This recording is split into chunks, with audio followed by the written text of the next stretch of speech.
¿Se ha puesto a pensar usted de que el dar no es solamente mirar el lado de aquella persona que en obediencia, en amor y con el deseo de bendecir, provee de un bien a otra persona, sino también hay que ponernos a pensar en la manera como esa persona que recibe actúa, cómo percibe lo que está pasando y qué es lo que hace?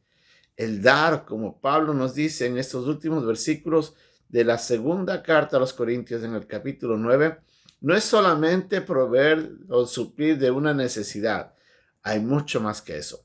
Vamos a ver lo que Pablo nos quiso decir en estos últimos versículos de este capítulo, aquí en Un Momento con Dios.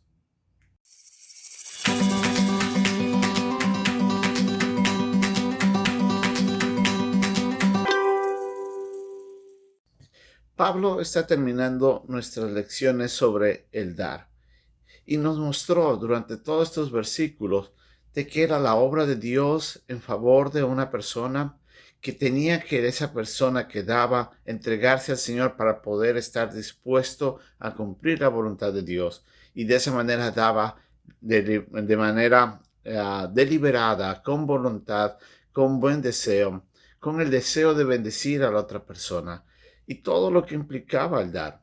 Vimos de que era un servicio, que era una administración dada.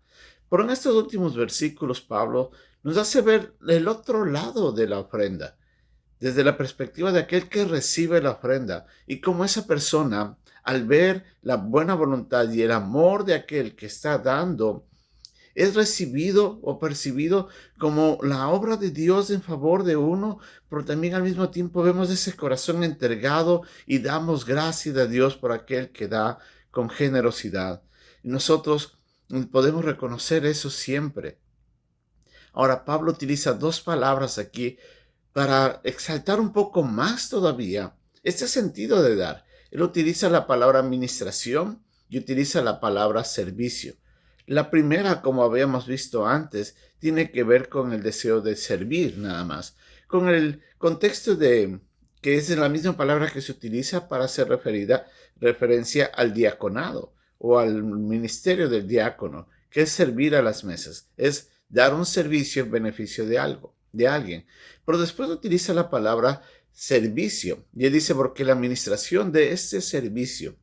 Esta segunda palabra, servicio, más bien es una palabra un poco más específica y tiene que ver con el servicio que alguien daba en el templo o un servicio sagrado que prestaba en favor de Dios.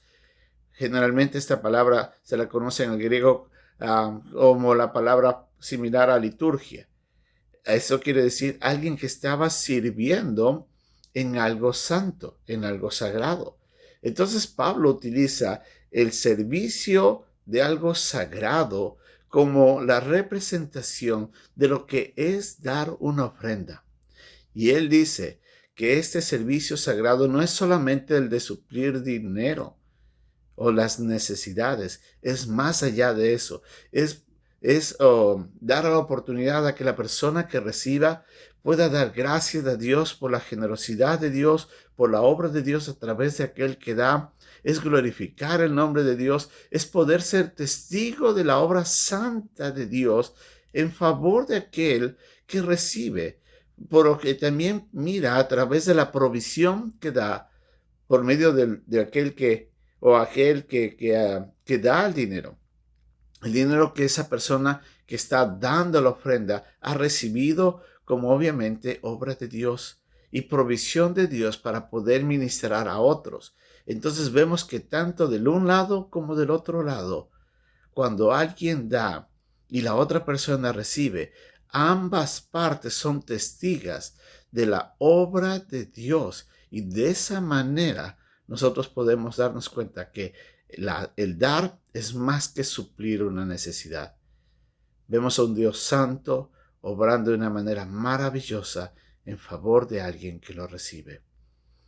¿Cómo usted percibe la ofrenda? ¿Cómo usted da la ofrenda? ¿Cómo usted la recibe? A veces algunos de nosotros por soberbia no queremos recibir algo sin darnos cuenta de que es un servicio santo, sagrado, que alguien está haciendo en favor nuestro. cuán importante es tener una perspectiva bíblica más amplia, más clara de lo que representa dar.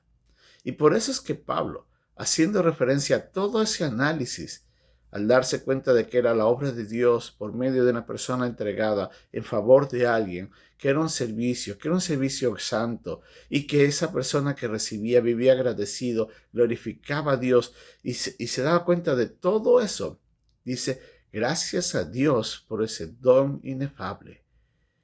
En forma general, Pablo estaba diciendo de que el poder dar y dar bíblicamente es un don inefable, es una gracia de Dios que no se puede describir fácilmente. Y la verdad que es así. Nosotros tenemos que vivir agradecidos por la obra generosa, bondadosa de Dios, que usa a una persona para bendecir a otra, y que esa persona que recibe mira todo como la obra de Dios y glorifica a Dios, honra a Dios, da gracias por la generosidad, por la buena voluntad de la persona, y en todo el nombre del Señor es glorificado. Recordemos, el dar no es solamente, como dijo Pablo, suplir una necesidad. Es un servicio santo para bendición de alguien en el que otra persona participa.